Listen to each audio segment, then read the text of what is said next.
Buenos días, mi nombre es David Peña y mi grupo está conformado por Alejandro Ponce y Sebastián Matute, todos estudiantes de quinto semestre de Ingeniería de Sistemas de la Universidad Autónoma del Caribe. En esta ocasión les venimos a presentar una exposición respecto al proceso de diseño de software. Según la séptima edición de Pressman, el diseño de software es un proceso iterativo por medio del cual se traducen los requerimientos en un plano para construir un software.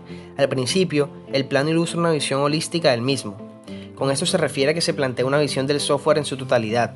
Esto incluye desde el análisis y planteamiento de los requerimientos, comenzando con un nivel alto de abstracción, hasta el punto de que debido a las iteraciones, cada requerimiento se pueda llevar a un nivel más bajo de abstracción, siendo cada vez más específicos y con una relación más sutil entre ellos. Respecto a los requerimientos, no solo se refiere a los datos de entrada y salida que se desean, sino también al comportamiento y funcionamiento de estos datos durante todo el ciclo de vida del software. Uno de los objetivos principales que hacen parte del proceso de diseño de un software es evaluar la calidad del mismo. Para esto se tiene en cuenta una serie de revisiones técnicas, las cuales tienen como propósito fundamental encontrar la mayor cantidad de errores durante el proceso de diseño, con el fin de que no se conviertan en issues tiempo después de haber sacado el software a producción. Ahora, ¿por qué es beneficioso para el proyecto realizar una revisión temprana de posibles errores y no simplemente solucionarlos a medida que surjan después de publicado el software? Si pensamos en lo expuesto anteriormente respecto al propósito fundamental de las revisiones técnicas, podemos determinar que su principal beneficio es que al encontrar los errores en una etapa temprana del software, podemos evitar que estos se propaguen hacia las siguientes etapas, y con esto se disminuye el costo de las actividades posteriores en el proceso de software. En esta edición del libro de Pressman se sugieren 3 características guía para evaluar un buen diseño. Primera, se debe implementar todos los requerimientos explícitos, contenidos en el modelo de requerimientos y dar cabida a todos los requerimientos implícitos que desean los participantes. Segunda, debe ser una guía legible y comprensible, tanto para quienes generan el código como para quienes lo prueban y dan el apoyo posterior. Y tercera y última, debe proporcionar el panorama completo del software y abordar los dominios de los datos, funciones y comportamientos desde el punto de vista de la implementación. Ya entrando a la parte de los lineamientos de la calidad, pues es de suma importancia para poder evaluar dicha calidad de una representación de un diseño, pues establecer previamente algunos criterios de buen diseño que necesitan utilizarse para que uno pueda conseguir la calidad deseada o algo pues mucho más de lo que uno se espera. Podríamos considerar estos criterios, los cuales son: primero, pues debe tener una arquitectura y se divide en, digamos, 3 características principales, que la primera pues sería: su creación se ha basado en el empleo de patrones arquitectónicos reconocibles. Esto nos indica que pues desde su inicio, desde el modelamiento de lo que iba a ser el proyecto como tal, ya debe tener ciertas bases que deben estar bien reconocidas, como por ejemplo sus elementos y sus relaciones, para que al final nosotros podamos tener esa legibilidad y ese entendimiento mayor para que nuestro proyecto pues tenga la calidad que nosotros deseamos. Como segundo, digamos, característica de esta arquitectura, pues sus componentes se compongan de una buena característica de diseño. En este caso no solo hablamos de diseño como tal de interfaces, sino diseño ya, como lo mencioné anteriormente, pues que viene dado desde el principio del proyecto, que más que todo es la estructuración de cómo se va a desarrollar dicho proyecto. Y la última pues sería su implementación, será evolutiva.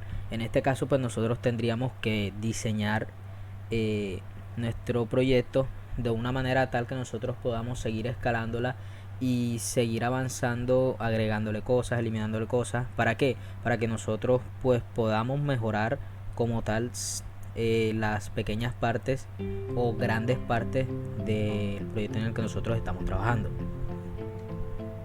Como segundo criterio de buen diseño, pues debe ser modular, es decir, pues el software debe estar dividido de manera lógica en elementos o subsistemas. En este caso pues nosotros podríamos ver que los programas pues algunos se componen, digamos, de ciertas vistas, y cada vista pues hace una acción diferente a la otra.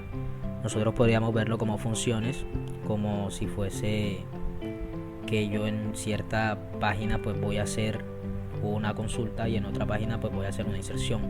Es óptimo que esto sea así, porque aparte de la legibilidad pues no se van a, digamos, mezclar todo, y nosotros pues tendríamos no solo para nosotros sino también para el cliente final, pues sería algo más didáctico y algo más fácil de utilizar. Como tercer punto, pues tiene que ser variado.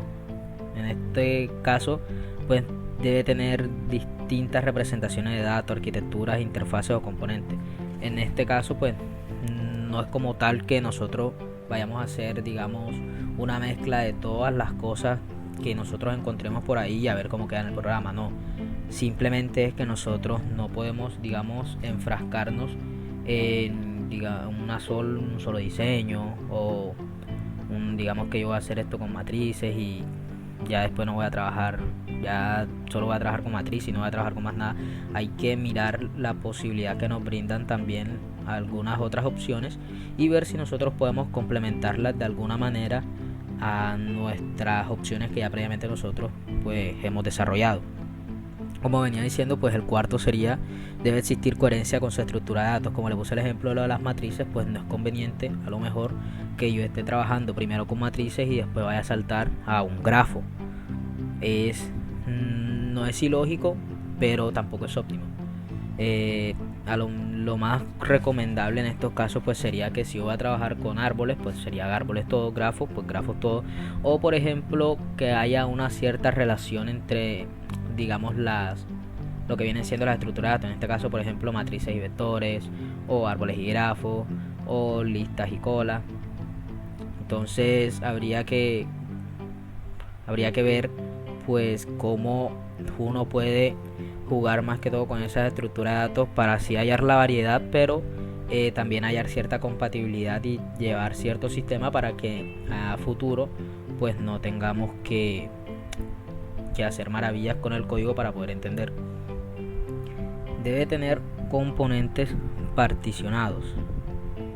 En este caso pues en términos de que se debe llevar componentes que tengan características funcionales independientes, ya que es óptimo que un componente no dependa de otro componente. Es decir, que si yo elimino un componente o modifico un componente, alguna funcionalidad, pues no le vaya a pasar nada al otro componente, que por ejemplo yo está haciendo una suma y para poder hacer una resta pues yo necesito el de suma.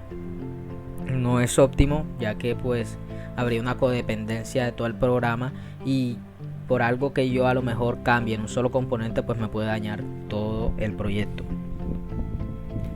Como sexto punto, pues debe poseer un buen diseño de interfaces, más que todo ya a la parte visual, y pues se recomienda que tenga un buen diseño de interfaces más que todo porque a los clientes como tal, allá al personal ya futuro, pues siempre les interesa a veces que su programa, aparte de ser funcional como debe funcionar, debe ser pues bonito, y debe ser no solo bonito sino intuitivo, debe ser didáctico, debe ser muy fácil de usar. Entonces en ese buen diseño de interfaces pues habría que ver muchos otros esquemas que son los que mencioné, que aparte de que sea bonito pues tiene que ser muy intuitivo y sea más que todo fácil de usar para las personas, y que no requiera tampoco algo que sea muy cargado. A veces con diseños minimalistas simples pues se pueden lograr cosas muy buenas. Como séptimo punto, pues debe formarse debido al arduo análisis de los requerimientos. Antes de nosotros ponernos a programar como tal todo el programa, o antes de nosotros pues ponernos lo que vendría siendo a modelar lo que vendría siendo nuestro proyecto, tendríamos que ver primero o analizar en este caso todos los requerimientos que quiere el cliente para poder llegar a cierta relación, o más que todo cierto entendimiento de las dos partes, para que así no haya problemas a futuro. En este caso, por ejemplo, pues que el cliente nos diga que quiere sumar y nosotros entendamos que quiere multiplicar, y a la final pues eso no es lo que quiere como tal el cliente. O también pues que el cliente quiera algo pero nosotros no lo entendimos bien, o a lo mejor no es muy funcional para el programa. Entonces debemos hacer, digamos, ese análisis de todo lo que la información que nosotros hayamos recolectado con las reuniones que nosotros hayamos tenido con nuestros clientes, y se debe dejar muy claro todo lo que nosotros vayamos a implementar en el proyecto. Y ya como último, pues como complemento del séptimo, pues todo debe ser claro. En este caso, todo debe entenderse para que pues pueda haber cierta comunicación entre todo el proyecto, y no solo con el proyecto sino con el cliente al final, porque si nada está claro, pues la comunicación va a ser menor, nosotros no vamos a saber qué hacer, vamos a gastar mucho tiempo tratando de volver a analizar todo lo que necesitamos hacer, y más que todo eso son costos que se nos van acumulando y a la final pues puede que se caiga el proyecto. Entonces debe ser claro desde el primer momento, y no solo como tal debe ser claro de que todo se entienda, sino que pues todo como tal, todas las partes implicadas, independientemente de lo que se está hablando, deben entender, deben saber de qué se está hablando, deben conocer la materia, y más que todo también pues deben saber intervenir, porque ya con un conocimiento de lo que uno está haciendo, pues uno sabe cómo intervenir y a lo mejor cómo aportar nuevas ideas y mejorar ya las anteriores. Entonces esos más que todo serían los criterios de un buen diseño.